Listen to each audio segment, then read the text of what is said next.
Week 9 of the Connecticut Summer 19 season in the books, and we have your playoff seeds for you. A very full post-game show, full of analysts. I do know all their names. We're going to find that out in a second. And no Sam. So we want to give a moment of silence to Sam, who was here all season, no longer here. But hey, it's playoff time, so nothing to be sad about. Every team gets a clean slate, and we'll go over who's playing who and break down the Week 9 matchups. Let's put me to the test. Doug, Slack, Quinn, Evan, Julia, Drew. Dope.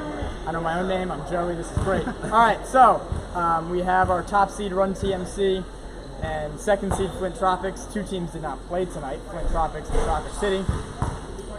Let's just do some playoff seeds, and then we'll touch on who played tonight, because it really is not going to matter once you guys are watching this Tuesday.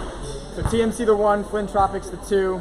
The 3 seed is Redeem Team, who did get a win in Week 9. Nick Strong lost in Week 9, so they're now the 4 seed. Shocker City, who was stagnant at 5-4, the 5 seed. Sports Look, the 6 seed, also 5-4. We'll get to how we broke that tie in a second.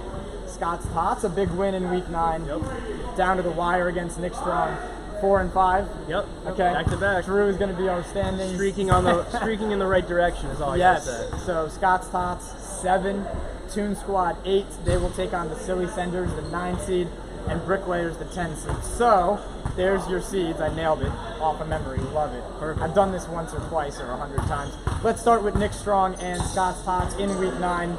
We mentioned Scott's Tots getting the win. Nick Strong could have got the 3 seed. Instead, they're the 4 seed. That now impacts which side of the bracket we're on. We'll be posting that all over social and the website Tuesday and Wednesday. But Scott's Tots 2 in a row. What did they do to make it 2 in a row? Yeah, so I'll just start with the beginning of this game. I initially thought it was going to be all Nick Strong. Ryan Florentine had, I think it was 14 of the team's first 16 or 18 points, something like that. He was on fire. So I kind of saw the game going that way. And then, to be honest, throughout this game, it just seemed like Scott's Tots was forming into more and more of a team. They were passing the ball more efficiently. They were making their shots. And both Raffone brothers were actually very efficient from the from three tonight. And Jacob Raffone had 27 points. They were kind of just doing it on all ends of the floor. Even the Raffone brothers were getting some blocks when they needed to. And things are looking up for Scott's Tots right when they need to, so that's good. Yeah, we talked about them as the 7 seed. They'll take on the Bricklayers at 7 o'clock on August 4th, 5th, that Monday, the 5th. It's the 5th. And then the winner of that game will play the 2 seed Flint Tropics at 9 o'clock that same night. So top 2 teams don't really get a bye. It's more of the top 6 teams not having to play possibly twice in one night is the bye. Nick Strong, no Chris Leak tonight. Not sure on his status, which is a huge thing. What was missing from Nick Strong tonight? It looks like it was a great game, so you can't say anything was necessarily missing. I think just down the end, they didn't really hit the clutch shots, whereas Scott's Tots did hit the clutch shot. Sorry. I just feel like I've said it in previous weeks. Nick Strong has motors that kind of never stop, and I feel like in this one, not that they were tired or anything, but I feel like there are times where they were kind of taking Scott's Tots for granted maybe, and there were times where they wouldn't hustle back on transition defense, and Scott's Tots would kill them with threes, which kind of is what happened in this one. Scott's Tots was down for a while. They hit about three threes, and then just like that, they were right back in it. So kind of a chase the entire way, but Scott's Tots prevailed in the end. I don't think you can make a short bench excuse either, because each team had 5 players only tonight, so they're dealing with the same circumstances. Like I said, Drew had some good points, but like I said, I don't think they were outplayed by any level. It was a great game, and just Scott's Tots hit a huge clutch 3 to win the game. Nick Strong it reminded me of the earlier in the season how they started out, where Nick Strong was in control basically the entire game, but they just couldn't close it out. Mm-hmm. It was kind of reminiscent of those first 3 weeks, which is not really the greatest way for Nick Strong to end the season. And one more point, Mike Vesicchio was very off today. He kind of shot poorly from the field. Except for that Hail Mary he had. Except for the Hail Mary that he just happened to hit. But yeah, I think obviously he's one of their, if not their best player, statistics-wise, so definitely he's going to have a big game going into the playoffs too. Yep, and so now that was kind of a lone close game. We talked about only 4 games in week 4. So one of you guys can touch on Redeem Team, and we talked about how that impacted the seeding. They took care of Toon Squad, and Toon Squad tried to make it interesting, tried to get it back to single digits. I don't think they were ever really able to get it that close. So Redeem Team, talked about a short bench. 4 guys for Redeem Team today.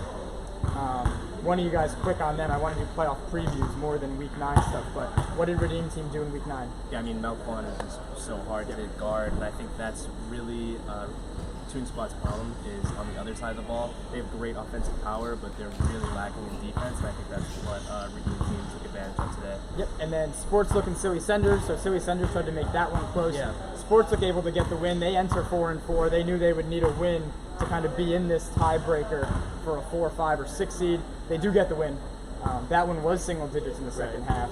You know, Sportslook 4 guys as well? 4 guys. If Both teams had 4 so you guys. couldn't really, not against the best of the teams in the Legacy Leagues, with 2 wins going into the playoffs isn't going to hurt anybody. So they have momentum going into the playoffs, which will only help. Yep. Yeah, I mean, this was similar to the last game, Nick Strong and Scott's Tots a little bit, kind of chasing back and forth the whole time. Sportslook was dominating down in the post and just kind of just more physical than Silly Senders, but Silly Senders were killing them with 3-pointers, but kind of just the physicality of Sportslook too much. Yep. I think Kakaros was like nearly unstoppable. He's a beast, yeah. I mean, you talk about physical player. I mean, that's the textbook So definition. You they'll drop need 33 him points. against Redeem Team. And And it's going to be huge in that 3-6. And one more player for their team, Brian Acevedo, is kind of an unsung hero for that team. He's probably their best shooter overall, and he's great at ball handling, so definitely he's going to have a big game against Redeem Team if they want to pull off the dub. Yep, and then Run TMC and Bricklayers, you were on that court, right? Mm-hmm. One takeaway, besides Reggie Stewart being back. Just makes everything so easy, guys. That's great. But Makes your takeaway life for easy. TMC, yeah. Yeah. Yeah, I mean, they were just playing as a team tonight, and Bricklayers, they've been coming out strong. They're trying really hard, and they're definitely getting it together. But it's just TMC. They're veterans. They know what they're doing out there, and it's obvious. Yep. And so They started off strong once again. I mean, yeah, it seemed like they hit Yeah. literally every single shot. No, Bricklayer. Oh, okay. You guys It seemed like they hit every single 3 Yeah. at the first quarter. You guys were messing around early and were overlooking them, and then when you got it together, This is obviously, true. It was talent close took in the over. first quarter. It was. Or first period. You felt the pressure. Yes, and so we talked about the top 2 teams, their advantage in the playoffs is playing 2 teams who played earlier the same night. So not so much a bye, but they do get to play that. So now let's talk on the 2 matchups that I think are most intriguing. We're going to get to the 3-6 and the 4-5 and let you guys kind of do some early previews on that. So TMC plays at 9 o'clock. They'll play the winner of the 8-9. We talked about that being Toon Squad, Silly Senders. So that'll be an interesting first game, and then we'll see what they can do against TMC.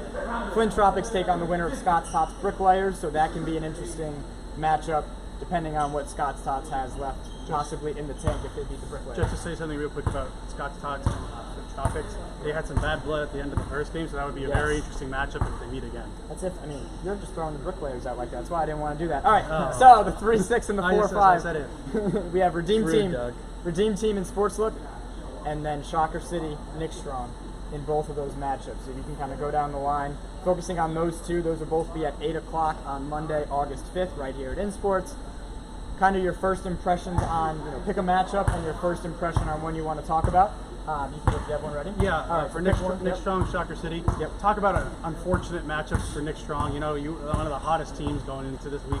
Yep. And then you're Shocker City's had a down year, but they're still a dangerous team, and definitely not the team I want to play in my first game in the playoffs. Yep. And that'll be a quarterfinal.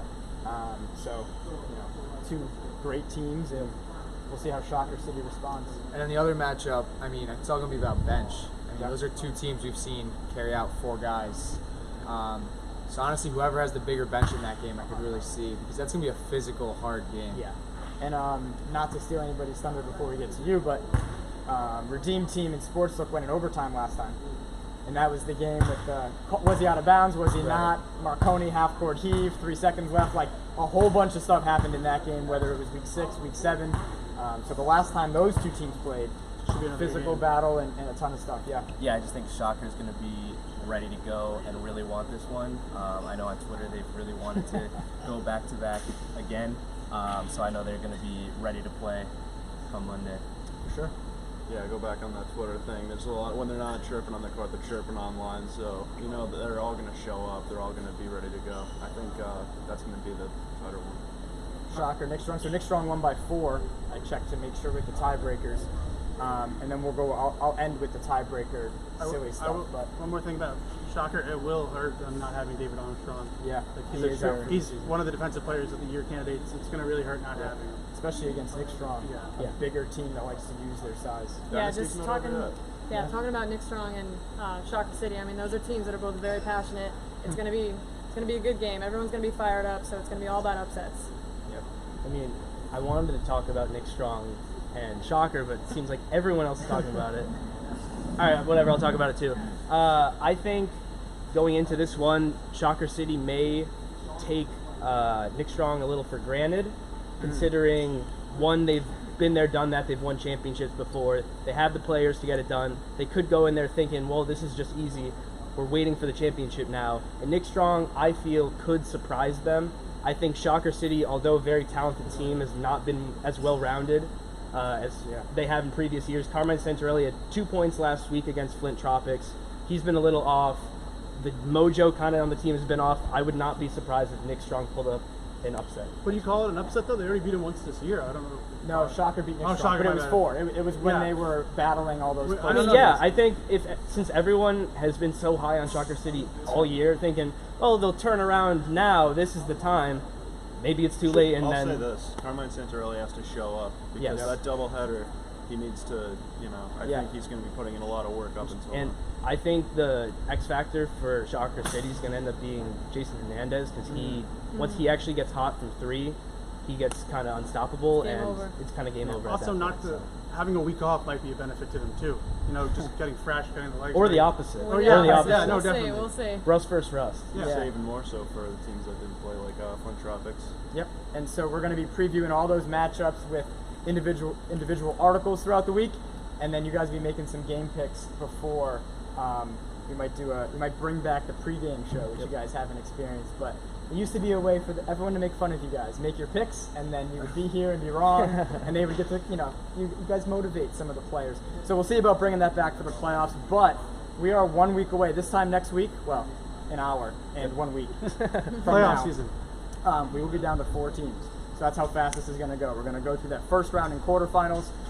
Before we end real quick, because I'll get a ton of stuff, and at least it's on video where I can just post this when I get questions. So Sportslook, Shocker City, and Nick Strong, all 5 and 4. So the RPI, which is a weighted schedule thing, would have been the same because everyone plays everybody. Right. So it would not have helped. So it was points 4. So it was points scored as that next tiebreaker. And I believe Nick Strong was like at 755. This will all be posted in a post as well. Shocker City was second with like 725 points so far this season. And then that leaves Sportslook third with 670 something, I don't know. But that was the order of who scored the most points. So that was what we had to use for a tiebreaker because Nick Strong, couldn't take care of business over there in week 9. Shots fired. Yeah, I just wanted some shot going on. It's all right. We have, our own agenda going on, me and Slat off the air. But very seriously, one word and we'll get out because it is very important. Summing up the matchups we just talked about. So, whoever you think will win against, TMC and Flint, whatever. But one word to sum it up. Drew gives me the head nod. That means he's ready. Bloodthirsty. Okay, hyphenated words. Passion. Surprising. Do you want to say one word that's an upset pick right now? The 4 or 5 doesn't count. So that means, are you picking Sportslook over Redeem or Scott's Tots No, over I got to go Redeem. All right, so then surprise. Watch out for those tots. Watch out for those tots. Yeah. I'd say wild. Wild. Unpredictable. Unpredictable. Excitement.